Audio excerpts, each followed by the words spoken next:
Hello, this is Nima TV and you're watching Perspective with me. My name is Godwin Oluchi. Today's edition of Perspective will focus on the following questions. What is FARUK LAWAN's plan after being released from prison? What is the current situation in Gaza after the recent Israel strikes? How are the Ukrainian soldiers preparing for the war against Russia? What are the primary drivers of the alarming increase in bad governance across Africa? Did North Korea send troops to Russia? Now the headlines in full. FARUK LAWAN freed after completing jail term. Israel strike Gaza, more than 40 people killed. The Ukrainian army prepares for war against Russia as winter nears. Increase in bad governance as more than African population is affected.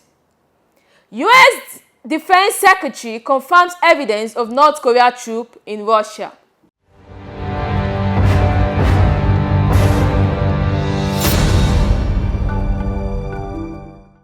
The former member of the House of Representatives, FARUK LAWAN, has completed a 5-year prison sentence after being convicted of bribery. The spokesperson for the Nigerian Correctional Service, FCT Command, Samson Duza, confirmed his release. LAWAN was sentenced in 2021 for receiving a bribe of $500,000 from the chairman of Xenon Petroleum and Gas, Femi Otedola. According to reports, the bribe was to exclude Otedola's company from the list of firms implicated in the fuel subsidy fraud. LAWAN's appeal was dismissed by the Supreme Court in January, upholding a 5-year prison sentence. This decision followed the Court of Appeal's 2022 ruling, which affirmed his conviction on count 3 of the 3-count charge against him. The lead judgment rendered by Justice Tijani Abubakar declared that the appeal of LAWAN lacked substance. Moving on to Israel-Gaza war.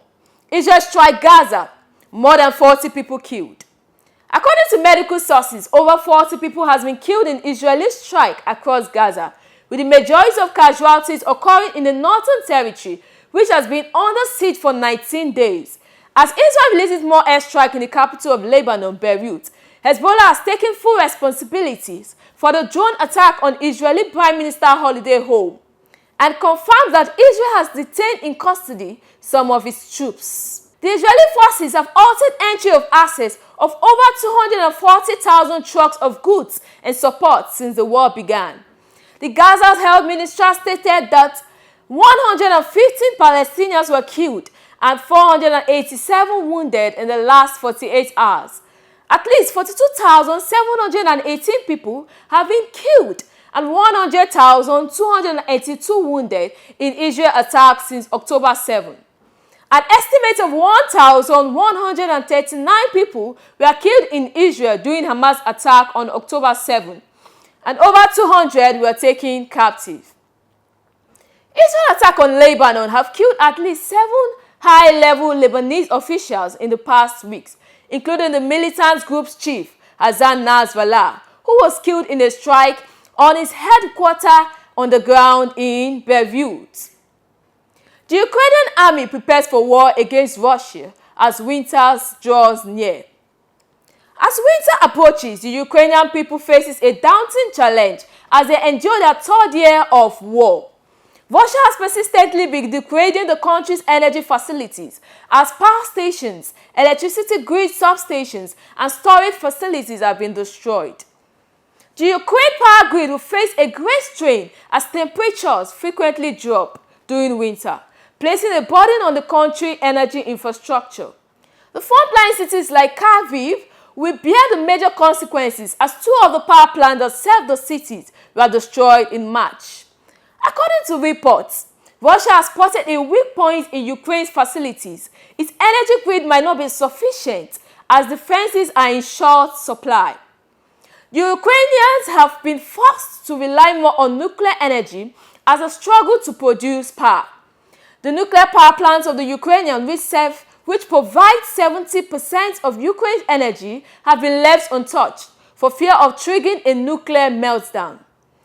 No one is likely to launch an attack on the nuclear power plants, but the substation and electricity switch responsible for feeding their power into grid are vulnerable and difficult to replace.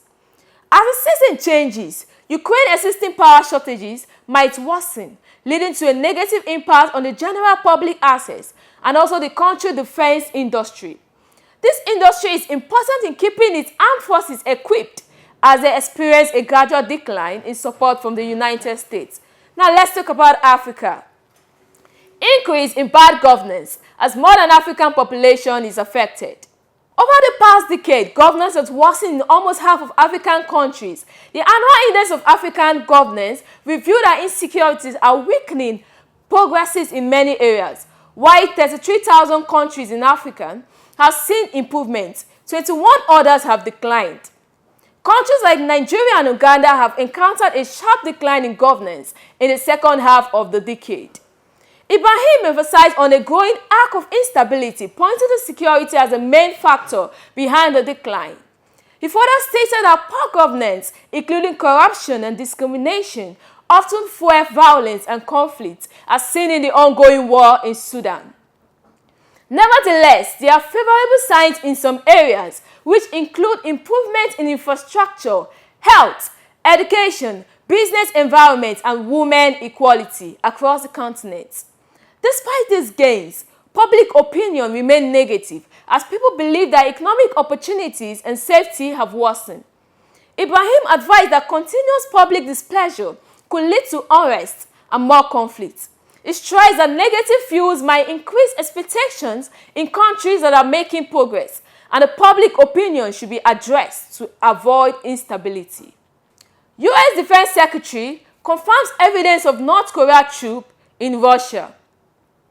According to reports, the United States announced that there is proof that North Korea has sent troops to Russia, and South Korea stated that 3,000 soldiers are undergoing training before being dispatched to battlefield in Ukraine. The U.S. Defense Secretary Lloyd Austin stated that transparency was needed on what the North Korean soldiers are doing in Russia.